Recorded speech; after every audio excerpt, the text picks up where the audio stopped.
Pourquoi un enfant noir au village qui a peur d'un blanc pour la première fois? On appelle ça de la curiosité. Mais quand Karine le marchand dit qu'elle a eu peur en arrivant à Paris, on appelle ça de la trahison. Bienvenue sur Clairvoyance Sociale. Aujourd'hui, on va parler du dossier Karine le marchand. Mais pas comme vous l'avez entendu partout. On va parler de ce fétichisme, de la possession. Pourquoi notre communauté veut absolument s'approprier des gens dont elle ne partage ni l'éducation ni la réalité. Je veux aussi aborder le fait que je ne suis pas d'accord avec Karine Le Marchand quand elle balaie d'un revers de la main en parlant victimisation. C'est facile de dire ça quand on a des codes de la majorité.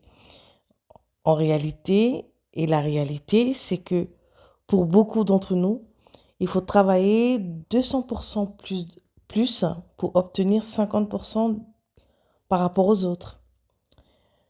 Les parents noirs qui préviennent leurs enfants des dangers de la rue, des discriminations à l'embauche, de faire attention à plein de choses, de ne pas courir dans la rue, de ne pas être brusque, d'éviter de trop sortir ou des choses comme ça.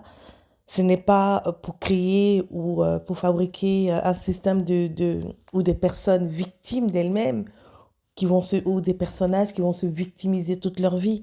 Au contraire, ils sont en train de forger des guerriers qui seront avertis. Voilà.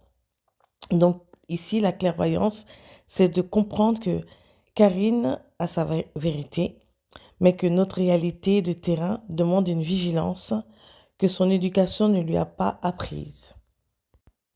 Donc j'aimerais dire que franchement, je trouve que c'est dommage parce que Karine Le Marchand, ce qu'elle expliquait sur ce plateau, hein, et là, moi, je parle du moment où elle parle de son enfance, de son arrivée sur Paris, quand elle a quitté Nantes, où vraiment, là, moi, j'ai plutôt eu l'impression qu'elle était plutôt bon enfant, qu'elle expliquait quelque chose, en plus, qui était un peu dans le thème, puisque ça parlait des nouveaux Français ou un truc comme ça. Et donc, vraiment, elle expliquait, et c'est dommage que on n'ait pas entendu quand elle disait que oui, qu'elle voyait pour la première fois des personnes qui lui ressemblaient, voilà, et qu'à Nantes, il y avait qu'elle et sa sœur qui avaient cette tête. Donc moi, ce que j'ai compris, je me suis dit, bah, elle a vécu dans un milieu un peu, voilà, autour, avec ses parents blancs, parce que Karine Le Marchand, elle est métisse, et ça, c'est quelque chose qu'il ne faut pas oublier, au fait. Donc c'est vraiment lui faire un mauvais procès que de dire que oui, elle n'a pas dit qu'elle a eu peur dans le sens que, voilà, c'est monstrueux, ils font peur, voilà, elle est en danger. Et c'est pour ça que je parle là de la petite, de l'enfant noir qui, pour la première fois, voit un caucasien de sa vie. Parce qu'il fait, il va se cacher derrière son parent. Voilà, il observe et puis il se dit, tiens, c'est petit à petit qu'il se rend compte que bah, finalement, c'est un humain comme lui et que cette personne ne va pas lui faire du mal. Et c'est comme ça qu'elle vient et l'enfant se rapproche de cette personne caucasienne dont elle a eu peur tout de suite au départ. Voilà, donc je pense que Karine Le Marchand, c'est un peu la même chose qui lui est arrivée. Voilà, je sais pas quel âge elle pouvait avoir en 86, mais elle devait être jeune. Elle a vécu en Nantes, elle est entourée de plein de personnes caucasiennes. Voilà, c'est qui est la moitié aussi de son sang, hein, parce qu'elle est métissée, un métissage noir et blanc, d'où son père qui est burundais. Ça m'a même fait rire parce qu'il y a des gens qui lui ont un peu rappelé ses origines, son nom de famille qu'elle aurait changé, mais c'est pas la première. C'est pas voilà, c'est pas le premier personnage public qui fait ça. Ils font tout ça. Je veux dire, qui porte vraiment son patronyme, quoi. Qui vraiment, eux tous, quand on parle d'eux, ils ont tous changé leur nom. Donc franchement, on va pas lui faire un procès pour ça. Voilà. Et puis bon, si vraiment son nom de famille, on pouvait pas le prononcer, et que si à chaque fois pour le prononcer, il fallait l'écorcher, bah, elle a bien fait d'en changer. C'est tout. Ce sera pas la première, ce sera pas la dernière. Voilà. Après. J'explique que voilà, le, le, le- les métis sont élevés enfin, Karine Le Marchand, je veux dire, si elle est élevée dans un milieu 100% blanc euh, et non pas noir, et qu'elle se sente pas noire, bah, c'est pas de la magie, c'est pas un rejet de sa part. Voilà, c'est une espèce de programmation de son environnement. Sa peur n'est pas du racisme, c'est une réaction humaine à un environnement changeant, brutal, d'environnement, voilà. C'est-à-dire que elle n'est pas habituée à ça, et là, soudainement, c'est juste ça qu'il fallait comprendre, au fait. C'est juste ça, il y a rien de méchant, il y a rien de... il y a rien de rabaissant, et c'est ni un rejet qu'elle fait d'elle. Si elle n'a pas été entourée de personnes noires, si elle n'a pas eu dans son entourage les membres de la famille du côté de son père, bah, comment elle peut se créer, comment est-ce qu'il peut se créer un lien, un attachement, je sais pas moi, une nostalgie, une émotion, non, il peut rien se créer. Les choses, c'est quand on a vécu quelque chose qu'il se passe quelque chose. C'est quand on a eu un lien avec des personnes, un endroit, quelque chose, voilà. C'est quand le lien est fort, c'est là qu'il se passe quelque chose. Et là, on a tendance à oublier, pour beaucoup de notre communauté, pas tout le monde, hein, je parle vraiment des personnes qui ont réagi sur ce cas-là. Pour Karine Le Marchand et pour beaucoup de métiers, j'ai remarqué que dès qu'il y a une espèce de faux pas d'après eux, tout de suite, ils se sentent, euh, enfin, je vais dire, on se sent rejeté, on se sent laissé, on se sent rabaissé, rejeté, diminué, insulté. Non, c'est, je trouve que c'est dommage, voilà. Et je peux même faire j'ai même envie de faire un lien avec Tanguy, euh, qui lui, par exemple, malgré sa couleur, bah, c'est un enfant qui a été adopté et élevé dans un certain code, et n'a pas inventé une conscience communautaire qu'on ne lui a pas transmise. Voilà, lui-même, il a été un enfant abandonné de ses propres parents noirs, africains. Il a été adopté par des parents caucasiens qui eux-mêmes, bah, ils avaient leur milieu, leur code, voilà, et Tanguy a baigné là-dedans. Donc pareil, quand on l'entend parler, quand on a entendu parler de Tanguy pour la première fois, quand on l'a découvert, ça nous a choqués, pour beaucoup. Pourquoi il parle comme ça? Il fait du rejet, il se renie, il est complexé, il fait du déni. Non, il fait pas du déni, c'est son environnement. Il a grandi dans un milieu où il a été biberonné avec des personnes, ses parents sont caucasiens. Ça, sa souche est française. En plus, ses parents sont d'un milieu, d'un certain milieu. Donc forcément, ils vont en épouser les codes. Et c'est normal. Voilà, c'est pas du rejet, c'est pas quoi que ce soit. Même si là, ça parle de Karine Le Marchand, je fais quand même ce lien-là, parce que c'est la même polémique qu'il a eu avec Tanguy, et tout le monde s'est levé contre lui. Lui, tout le monde a commencé à mal parler de lui, tout le monde a commencé à lui dire, mais tu sais pas d'où tu viens. Non, bien sûr qu'il sait d'où il vient, il a été abandonné par ses parents-là. Donc, d'autant plus, comment est-ce que le lien pouvait même se créer? Là, il y a une blessure, là, en plus, chez Tanguy. Il a été rejeté par ses parents noirs. Voilà, c'est des parents caucasiens qui l'ont recueilli, français. Donc voilà, il est plutôt attaché à eux. Et c'est là-bas qu'il a grandi. Il a été biberonné par eux, aimé, nourri, logé, voilà, et entouré. Donc c'est normal que sa loyauté aille à ses parents qui l'ont nourri. Karine Le Marchand, c'est pareil. Sauf qu'en plus, elle est métissée. Métissée, Afrique noire et blanc. Et généralement, ce genre de métissage, je ne comprends pas pourquoi, dès qu'il y a quelque chose de dit de leur part, ou dès qu'ils font une sortie de route, dès qu'ils font un truc, voilà, bah, la communauté africaine, pour certains, se sentent blessés, indexés et blessés et rejetés. C'est vrai. Pourquoi est-ce que nous voulons que les métis soient toujours de notre côté, soient nos porte-paroles? Pourquoi tout le temps on les juge? Pourquoi il y a ce standard de bounty, de métis aliénés? Il y en a même qui leur retirent leur métissage. Il y en a carrément qui leur dit, ah bah, vois pas sa couleur de peau. Non, c'est pas parce qu'on vous a dit, quelqu'un vous a dit ou quelqu'un nous a dit, voilà, pardon, c'est pas parce que quelqu'un nous a dit que une seule goutte de sang dans un caucasien fait de lui un noir que c'est la réalité. Je suis désolée. Voilà, Karine Le Marchand, et pour beaucoup de métis, ils sont Et là, je parle en l'occurrence du métissage entre un noir entre noir et blanc, et surtout noir d'Afrique et blanc. Et ben généralement, les, les noirs, veulent, c'était comme si pour eux, le métis devait les choisir, comme si le métis devait oublier sa part blanche, comme si le métis devaient porter nos fardeaux, non, ils nous doivent rien. Le métis, et moi, franchement, cette histoire du métis qui est noir, non, non, le métis n'est pas noir. Le métis, il est juste métis et c'est tout. C'est un mélange de deux cultures. Là, je parle vraiment de noir et blanc. Je sais qu'il y a d'autres formes de métissage, mais là, je reste vraiment sur la communauté noire et communauté blanche, voilà, enfin caucasienne. Et pour moi, il y a pas de... Il n'y a pas à ce que on soit si émotionnel. On les fétichise. C'est comme s'il y avait une espèce de sorte de fétichisme du métis.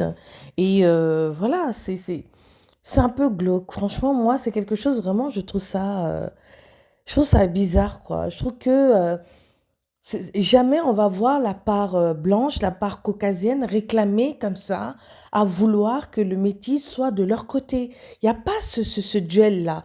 Mais c'est que dans cette communauté noire où on veut absolument que bah, le métis noir et blanc se reconnaisse comme africain.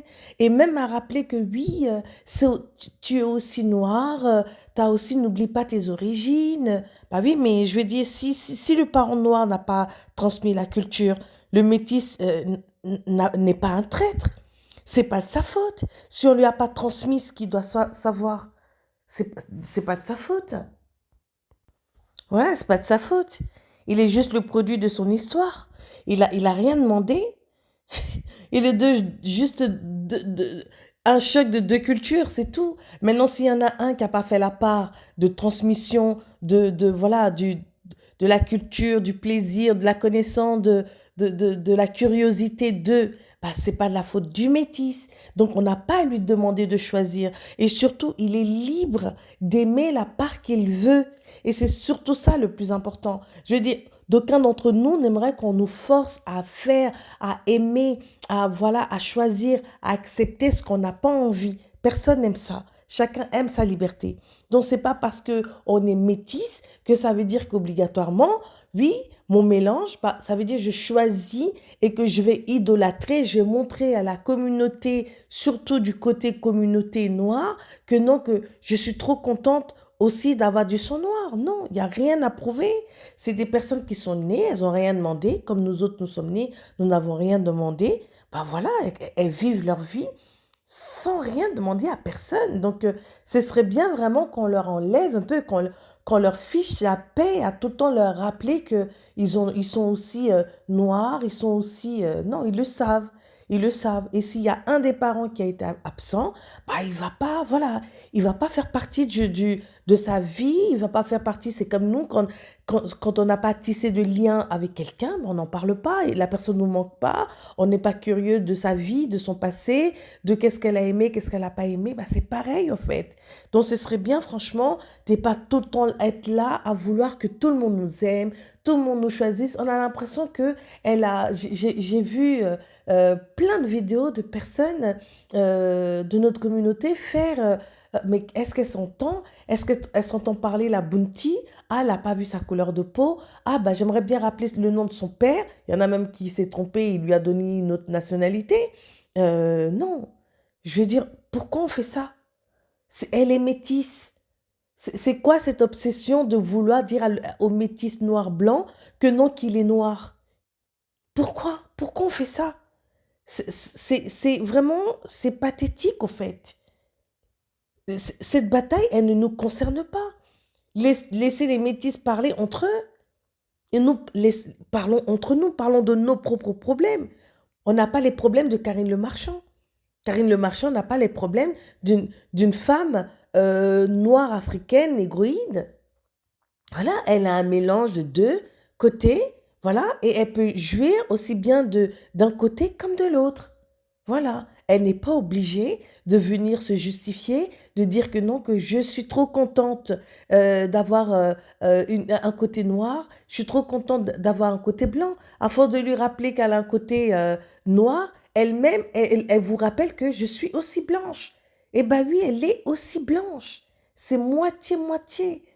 Donc, arrêtons de la tirer comme ça, à vouloir lui rappeler, bah oui, mais t'as pas vu, t'as oublié que t'étais noire. Non, elle n'est pas noire. Elle est métisse. Même si certains disent que c'est pas une couleur de peau, oui, c'est pas une couleur de peau, mais n'empêche que c'est une métisse. C'est un mélange de deux. Voilà.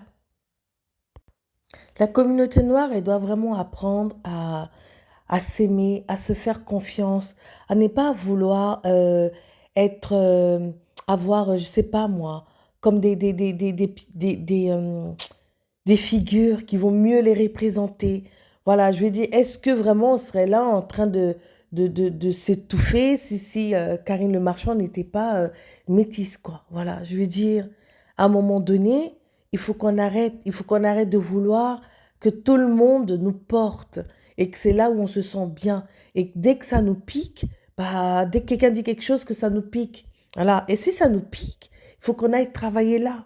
Il faut qu'on aille travailler à cet endroit. Parce qu'il est important qu'on retrouve notre confiance. Il est important qu'on reste dans nos batailles à nous. Il est important. Là, Karine Le Marchand, elle a dit, elle a parlé, selon elle, c'est ses souvenirs. Elle nous a partagé quelque chose qui lui appartenait. Et ça, on ne peut pas lui enlever. On ne peut pas lui enlever ce droit-là parce que c'est son vécu qu'elle partage. Voilà. Et elle nous a retranscrit ça exactement comme elle l'a vécu. Elle l'a pas édulcoré. Elle l'a pas nuancé, elle n'a pas changé les termes, elle n'a pas voulu enjoliver, ni elle s'est pas inquiétée de savoir si ça allait impacter, blesser ou pas. Elle l'a dit de la manière dont elle l'a vécu, dont elle l'a ressenti. Est-ce que ça, c'est pas noble? Est-ce que c'est parce qu'on demande à un être humain d'être dans la vérité et dans la sincérité? Elle nous a partagé quelque chose, on lui a rien demandé, mais sur le plateau, on lui a posé une question et elle a partagé un moment de sa vie. Voilà.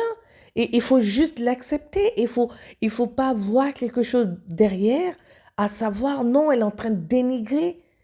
Même les Maghrébins qui se sentent blessés par ça, franchement, j'ai envie de vous dire, elle n'a rien. Franchement, réécoutez-la. Parce que là, en plus, elle dit, c'est la première fois que je vois des personnes comme moi. Et elle a eu peur. Parce que bah, dans son milieu nantais, bah, elle était la seule, elle et sa sœur, elles étaient les deux seules à avoir cette apparence. Et quand elle dit avoir cette apparence, elle n'est pas noire. Elle est, voilà, elle est comment on appelle ça, elle est caramel, voilà, quelqu'un qui a bronzé, c'est tout. Voilà, quelqu'un qui a une couleur bronzée au soleil, une blanche qui a eu un coup de soleil. Voilà, c'est tout. Donc, moi, même quand elle dit ça, ça me fait un peu rire. Ça me fait rire quand on force des métis qui sont hyper blancs à dire, bah, je suis métisse. Bah oui, bah, non, je suis noire. Bah non, t'es pas noire. T'es pas noire. T'es métissé, t'es mélangé, mais t'es pas noir. Voilà. C'est à un moment donné, laisser les yeux parler, en fait. Quand on regarde quelqu'un, qu'est-ce qu'on voit? On voit pas quelqu'un qui est clair de peau, qui est métissé, qui tend plus vers le blanc. On va lui dire que non, la personne, elle est noire. Mais oui, c'est vrai, quand on parle des couleurs de peau, blanc n'est pas, le blanc n'est pas blanc, il est rosé. Le noir n'est pas noir. Voilà, il est marron. Voilà, après, on peut faire ça avec tout le monde, mais c'est une façon de dire que à un moment donné, il faut, voilà, faut arrêter, quoi. On va pas obliger quelqu'un à renier une part de lui ou dire que non, je préfère. Pourquoi on veut entendre ça? Pourquoi on veut entendre que non, je suis trop content, Non, laissons les personnes avec leur vie. Oui, je me reprends parce que, je veux dire, non, je fais aussi partie du truc, quoi. Voilà. Donc, maintenant, là, moi, où j'étais pas d'accord avec elle, hein, c'est quand elle parle de la victimisation, quoi. Là, c'est encore autre chose. Donc, j'ai envie de rappeler là à Madame Karine Le Marchand que la victimisation vs la réalité du terrain, quoi. Voilà, je veux dire, la réalité de Karine Le Marchand ou de Tanguy ne peut pas être la norme pour tout le monde, car eux, ils ont bénéficié de ce qu'on appelle un bouclier social ou éducatif. Voilà, ce qui n'est pas le cas de tous nos jeunes vivant ici en France. Donc vraiment, quand Karine Le Marchand là, elle parle de victimisation depuis sa position, euh, elle oublie que pour beaucoup, ce n'est pas un choix, quoi. C'est une réalité. C'est leur terrain. Quand un parent noir, comme je l'ai dit plus loin, enfin au début, quand un parent noir dit à son fils, ne cours pas la nuit, ne fais pas de gestes brusques, ce n'est pas, ce n'est pas pour faire de lui une victime, c'est pour le protéger. C'est une stratégie de survie que Karine Le Marchand, dans son milieu nantais, n'a certainement pas connu, n'a peut-être jamais eu à apprendre. Voilà, elle n'a certainement pas eu à avoir des parents qui te posent, qui te disent oui, si la police elle te contrôle, reste tranquille, pas de gestes brusques, attends qu'on te parle. Voilà, je veux dire, ou bien elle parle de oui, quand elle a dit les petits cons, non, là c'était déplacé. Voilà, je veux dire, quand il y a des émeutes, on sait ceux-là qui se cachent pour faire des dingueries, et puis il y a ceux-là qui sont, on va dire, un peu plus impulsifs, qui se montrent. Voilà, sinon les jeunes restent des jeunes. Simplement, il y en a qui savent plus, qui savent se cacher, et il y en a qui le font comme ça devant tout le monde. Voilà, et là, je peux même pointer le problème que c'est un peu notre problème à nous, voilà, notre communauté. Et ça, ce n'est pas que les jeunes, c'est pas que le comportement des jeunes. Il y a beaucoup de choses que même nous, adultes, disons sur la place publique qui ne regardent personne. Nous faisons des choses sur la place publique, on les fait pas en huis clos, alors que tout le monde a ses problèmes. Peu importe d'où est-ce qu'on vient et de quelle couleur de peau nous soyons, tout le monde a cet art. Mais nous, on a cette fâcheuse habitude de tout mettre sur la place publique et comment on appelle ça? Bah, de se parler entre nous, des choses qui devraient rester entre nous. Voilà. Et là, tout le monde est au courant, tout le monde est au fait, tout le monde sait notre problématique, tout le monde sait de quoi on souffre, de quoi on veut parler, qu'est-ce qui nous affaiblit, qu'est-ce qui nous ralentit, nos lacunes, et c'est ça. Voilà. Donc, c'est vrai qu'il faut travailler là-dessus. Sinon, c'est pas un problème, c'est pas une histoire que non, que ces jeunes-là, si tu leur dis de rentrer, qu'ils rentrent où exactement? Ils sont nés ici. C'est des enfants français, ils sont nés ici. Voilà, donc c'est vrai qu'après, elle fait la différence entre ceux qui sont nés ici et ceux qui viennent de là-bas, mais quelle est la différence? Je veux dire, t'es biberonné, même si tu viens à 3 ans, t'es biberonné à la France. C'est la France qui t'a nourri, c'est tout. Voilà, et il n'y a pas que les jeunes noirs ou maghrébins qui font des bêtises. Voilà, les autres font ça en cachette, ou les autres font autre chose. Les autres font autre chose qui n'est pas vu, voilà, mais que on sait qu'ils le font. Voilà, je veux dire, au niveau de quand on cherche qui est le délinquant ou bien qui fait des dingueries, en tout cas, chacun dans sa catégorie. Voilà, chacun dans sa catégorie. Il n'y a pas un jeune qui est mieux que l'autre. Il n'y en a pas un. Donc, c'est dommage. Simplement, les nôtres font plus de bruit, c'est tout. Ils sont plus expressifs, on va dire. Voilà, ils sont plus... c'est plus voyant. C'est tout. Mais sinon, les autres font exactement la même chose, mais ils le font soum-soum. C'est tout. Donc, c'est dommage de vouloir taper comme ça cette jeunesse l'une contre l'autre, parce que je veux dire, euh, c- victimisation, il y a tellement de jeunes euh, de cette communauté qui sont diplômés, qui travaillent bien, qui ont lutté, à qui les parents ont dit, eh ben, faisons deux fois plus, 3 fois plus. C'est-à-dire qu'à chaque fois, on leur rappelait, à chaque fois, ces jeunes-là, on leur rappelle leurs conditions, qui sont noires, qui doivent travailler plus, qui doivent fournir plus, qui doivent se battre 2 fois plus, qui ne doivent pas... Enfin, voilà, tout le temps, ces genre de recommandations. Et ça, c'est pour les enfants de notre communauté qui n'ont pas le droit de vivre tranquillement avec cette innocence. Voilà, cette innocence qui est de, oui, je m'en fous, je suis juste un enfant, et puis j'évolue dans mon milieu social comme ça, tranquille, quoi. Voilà, je fais ma vie. Non, les nôtres, il faut qu'on leur rabâche tout le temps. Quand ils font quelque chose un peu déplacé, non, n'oublie pas que toi, on te regarde. N'oublie pas que toi, bah toi, si tu fais quelque chose, c'est tout le monde qu'on va regarder. C'est tout le monde que tu vas mettre un peu dans, on va dire, dans la merde. Voilà. Mais il y a des jeunes qui sont diplômés et quand ils mettent leurs photos ou bien quand ils mettent leur nom de famille, mais il n'y a personne pour les appeler. Ils n'ont pas d'embauche, ils ont pas, il n'y a rien. Pourtant, ils ont les diplômes, ils sont chargés. Voilà. Mais il n'y a personne qui les appelle. Ils vont faire la même expérience en changeant leur nom, en enlevant la photo, mais ils vont crouler sur les demandes. Le téléphone va sonner toute la journée, durant des jours. Voilà, et ça, c'est la réalité. C'est la réalité des enfants d'immigrés. Voilà. Et vraiment, aussi bien, je veux franchement, qu'on puisse euh, le côté métis et que voilà, tout ça, c'est sa vie et qu'on n'a pas à l'obliger, la forcer ou bien voilà, c'est sa vie. Voilà, chacun il est libre. Mais là, vraiment, je trouve que non. Là, pour moi, faut faire attention, quoi. Faut faire attention. Le mot être con, c'est trop fort, c'est trop dur. C'est trop dur parce que c'est pas aux enfants dans ce cas-là qu'il faut parler, c'est aux parents qu'il faut parler. C'est aux parents qu'il faut parler parce que ils n'ont pas, je veux dire, c'est pas les mêmes chances. Et ça, c'est encore notre réalité. Qu'on peut pas non plus parler comme ça sur la place publique, mais c'est sûr qu'à un moment donné, il y a plein de choses dans l'éducation où les parents doivent transmettre autre chose. Voilà, pour que l'enfant aussi, bah, il parte pas sans rien. Voilà, qu'il ait au moins un bagage. Bagage financier, bagage émotionnel, bagage spirituel, bagage, voilà, il faut qu'il ait tout.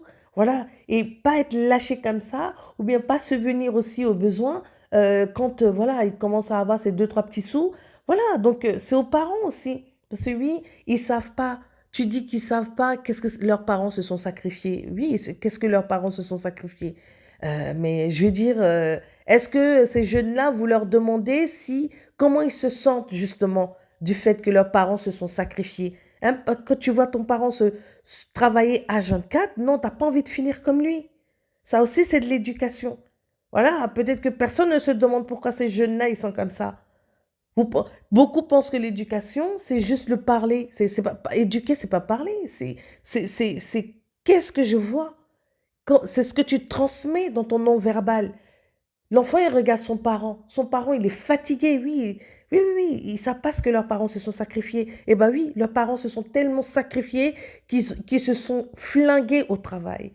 Ils ont le dos cassé, la santé a foutu le camp. Ils n'ont plus le temps pour s'investir dans quoi que ce soit. Même pas un petit échange à savoir comment vont les enfants. Bah, ces jeunes-là, quand ils voient leurs parents comme ça, vous pensez qu'ils ont envie de leur ressembler? Non, ils n'ont pas envie de leur ressembler. Parfois, quand tu fais des choses, c'est aussi un appel à l'aide. C'est pas parce que tu vas te mettre sur la place au milieu d'une rue et tu vas dire à l'aide, venez m'aider, et que là, on va te reconnaître que tu es souffrant. Parfois, un jeune qui commence à faire un peu, on va dire, des dérives, c'est un appel à l'aide. Voilà. Le jeune ne regarde pas son parent pour dire waouh, qu'est-ce que non, il se dit je ne veux pas ressembler à ça. Donc il cherche une autre alternative. Mais là, il n'y a personne pour lui tendre la main. Ils sont jugés. Ils sont traités de cons dans une émission. Non, là, moi, je ne suis pas d'accord. Ce ne sont pas des cons. Quand tu postules et qu'on ne t'appelle pas à un moment donné, non, il faut arrêter. Tout le monde sait comment c'est difficile. Voilà, donc à un moment donné, non. Au contraire, on a des enfants très, très forts, très guerriers, très intelligents. Il faut simplement leur donner un peu plus de temps, un peu leur accorder de l'attention, du temps, les regarder, savoir qu'est-ce qui ne va pas juste les regarder comme ça et puis dire voilà, c'est bon, c'est des enfants, c'est des petits cons, ils savent pas qu'est-ce que leurs parents souffrent. Peut-être que ces enfants-là, ils ont juste besoin que leurs parents aient un travail où ils puissent se reposer, ils aient du temps euh, pour partir en vacances avec eux, se poser avec eux, qu'ils aient des heures raisonnables où ils rentrent. Mais après, vous me direz, c'est le choix des parents. Ils ont choisi ce métier-là, oui, mais chacun choisit le métier selon sa condition. Voilà. C'est pas, Tout ça, c'est par rapport à comment... Quand le parent il vient, il est obligé de tout recommencer. Son diplôme n'est pas pris en compte. Tout ce que... Comment on appelle ça? Son expérience qu'il a laissée en Afrique n'est pas pris en compte. Il est obligé de tout recommencer. Voilà, même ces diplômes qu'il avait de l'autre côté avant de venir, c'est pas reconnu. C'est comme s'il avait rien. Donc, on peut avoir quelqu'un qui pour métier, par exemple, on peut avoir un médecin, arriver ici, il peut devenir, voilà, quelqu'un qui va travailler à faire le ménage dans les métros ou des choses comme ça. Voilà, agent technique. Voilà. Donc, c'est ça, au fait, le problème. Donc, à un moment donné, les parents, les enfants de ces parents souffrent, au fait. Voilà. Et donc, c'est pas... je trouve que, franchement, c'est rabaissant de juste dire des cons. Non, ce sont pas des cons. Ce sont des jeunes qui appellent à l'aide. Et appeler à l'aide, c'est pas juste rester assis et puis faire celui qui fait pitié. Parfois, les jeunes vont aussi faire des choses qui ne sont pas bien. Bien sûr, je suis pas en train d'excuser cela. Je ne suis nullement en train d'excuser ce genre de comportement. Mais en même temps, je tiens à rappeler que ce ne sont pas les seuls à avoir ce genre de comportement. Simplement, eux, ils sont bruyants, donc c'est voyant. C'est tout. Voilà. Sinon, c'est aussi un appel à l'aide. C'est aussi un appel à l'aide. Donc, ce serait bien aussi que les adultes s'arrêtent un moment pour demander, mais qu'est-ce qui va pas? Qu'est-ce qu'on a échoué? Parce qu'il suffit pas de mettre juste la bouffe sur la table. Il suffit pas juste d'acheter 2 paires de baskets, un petit suvet, et puis c'est terminé. Non. Il s'agit pas de ça. Il s'agit d'être présent. Il s'agit d'écouter. Il s'agit de parler. Il s'agit de s'asseoir et de demander comment tu vas. Et réellement, pas comment tu vas et puis on montre dans le non-verbal que oui, ce que tu vas répondre m'intéresse pas, comment tu vas, t'inquiète pas, c'était juste comme ça, quoi. Voilà, non, vraiment, comment tu vas, je suis posée, je suis là, tu veux parler, tu veux verser quelque chose, oui, tu veux pas parler, il n'y a pas de souci, mais sache que je suis là, voilà. Parfois, ils ont besoin de ça. Une main sur l'épaule, c'est tout. Voilà. Et ça, c'est tous les jeunes. Pourquoi nos jeunes seraient différents? Pourquoi nos jeunes, ils seraient différents? Parce que les autres, eux, ils se mettent dans d'autres choses. Hein. Quand ça va pas, ils se mettent dans d'autres choses. Qui vient les traiter de cons sur un plateau? Personne les traite de cons. Personne. Pourtant, ils font aussi des dingueries. C'est tout. Bien, c'est parce que ceux de la communauté se mettent en groupe pour faire des choses. Les autres se cachent et ils se cachent pas. Peut-être que c'est là où la stratégie elle est différente. C'est tout. Et personne ne vient insulter ceux qui se cachent de cons. Donc là, à un moment donné, non. Non, non, non. Là, je suis pas d'accord, en fait. Donc, pour conclure, franchement, je vais dire que... euh, d'un côté, que la communauté euh, bah, laisse et... voilà, n'essaie pas de posséder les métis et leur imposer une douleur qu'ils n'ont pas vécue, voilà. Donc, parce que euh, la réalité d'un Africain, parce que là je parle encore, je répète, du métissage entre un noir africain et un caucasien, voilà. Donc, notre vécu, c'est pas le vécu du métis. Le métis a ses réalités et le noir a ses réalités comme le caucasien blanc a ses réalités. Voilà, donc vraiment, ça, pour moi, c'est important vraiment que chacun puisse rester dans son truc et que chacun puisse, qu'on puisse se respecter les uns les autres, voilà. Et puis d'un autre côté, bah, je refuse euh, voilà, qu'on puisse insulter et rabaisser et enfin, se moquer en disant, voilà, ou bien, je sais pas, minimiser, voilà, minimiser ce que nos jeunes vivent réellement, voilà. Je dis pas que c'est comme ça pour tout le monde, je dis pas que c'est comme ça partout, je dis simplement qu'il y a des réalités qu'il faut pas oublier non plus, voilà. Il faut pas non plus pointer, parce que là, quand on parle des jeunes en France, il ne faut pas tout le temps cibler ceux qu'on voit, voilà, les visibles, voilà, parce que il y en a de l'autre côté qu'on voit pas, il faut aussi en parler. Voilà, il faut parler de tous les jeunes, du mal-être de tous les jeunes. Les traités de con ne va pas résoudre quelque chose. Au contraire, ça va les braquer. Plus, ça fait mal. Je veux dire, quand on te regarde et on t'insulte, ça te fait mal. C'est pareil. On a tendance à souvent oublier que les enfants de notre communauté ont des cœurs aussi. Voilà. Voilà, c'est des êtres d'émotions aussi. Voilà, donc faudrait peut-être de temps en temps aussi mesurer les paroles, parce que j'ai l'impression que quand on parle de nos jeunes, c'est comme si ils étaient démunis de sentiments, comme s'ils ne ressentaient pas, comme si c'était... On les critique, voilà, c'est tout. On les critique, on les catégorise, on les met dans un, dans quelque chose, enfin, on les catégorise, et puis voilà, démerdez-vous. Voilà. Eux, ils sont en souffrance, on s'en fout. Euh, Tout ce qu'ils vont faire, non, c'est juste qu'ils veulent emmerder tout le monde.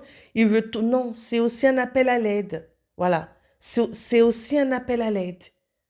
Voilà. C'est tout. Et il faut reconnaître qu'on peut donner à d'autres jeunes euh, cette, euh, cette attention ou bien l'empathie qu'on peut avoir envers d'autres, eh ben, on doit aussi leur donner la même chose. Voilà. Parce que c'est des jeunes aussi. C'est des enfants. Voilà. Donc, traiter comme ça, dire des cons, moi là, je suis pas d'accord. Voilà, je ne suis pas d'accord et vraiment, c'est plus ça qui m'a heurté, moi, que le récit où elle va parler de sa vie. Ça, je respecte complètement parce que c'est ce qu'elle a vécu, elle. C'est son histoire qu'elle nous a partagée. Voilà. Mais insulter nos enfants, non. Là, je suis pas d'accord. Et ça, je refuse, quoi. Et vraiment, c'est aussi ça qui met en colère nos jeunes et ça s'arrête pas, ça continue. Et c'est ça qui est lamentable. En tant qu'adulte et en tant que mère, je me positionne là et je le dis ouvertement. Ras-le-bol qu'on rabaisse nos jeunes, ras-le-bol qu'on oublie que les paroles de dénigrement qu'on sort de nos bouches, ça ne les impacte pas. Si, ça les touche beaucoup. Ça les impacte beaucoup, ça les blesse beaucoup. On les déshumanise. C'est comme si eux, ils n'avaient pas de sentiments, comme s'ils n'étaient pas des êtres humains. Pourquoi? Pourquoi est-ce que ce serait plus facile de les insulter eux que d'en insulter d'autres? Voilà. C'est pas parce que vous voyez des choses que ça veut dire que ce qu'on voit pas, c'est tranquille. Je suis désolée. Chacun porte ses masques ici. C'est pas parce que je vais faire un sourire dehors dans la rue que ça veut dire que je suis parfaite, que je suis trop gentille. Voilà. Donc à un moment donné, il faut arrêter de se cacher derrière l'apparence. Voilà, ce n'est qu'une apparence que vous voyez et vous les jugez pour cette apparence-là. Et pour d'autres, vous les voyez calmes et vous jugez que non, qu'ils ne font pas des dingueries. Alors que dans les faits divers, quand on prend les pires dingueries, ça m'étonnerait que ce soit cette communauté. Voilà, c'est tout ce que j'ai envie de dire. Donc à un moment donné, quand vous voulez parler de jeunes cons, parlez de tout le monde, tous les jeunes. Voilà, pas juste d'une catégorie de jeunes. Voilà, donc à un moment donné... ils ne savent pas ce que leurs parents ont souffert quand ils sont venus. Même leurs parents ne sont pas respectés. Voilà. Donc c'est tout ce que moi j'avais à dire par rapport à, à cette polémique sur Karine Le Marchand. Et c'est plus ça qui m'a impacté, quoi. J'ai plus eu mal pour le con, les petits cons que... Voilà. Donc merci beaucoup. C'était Clairvoyance sociale. Et je vous dis à bientôt.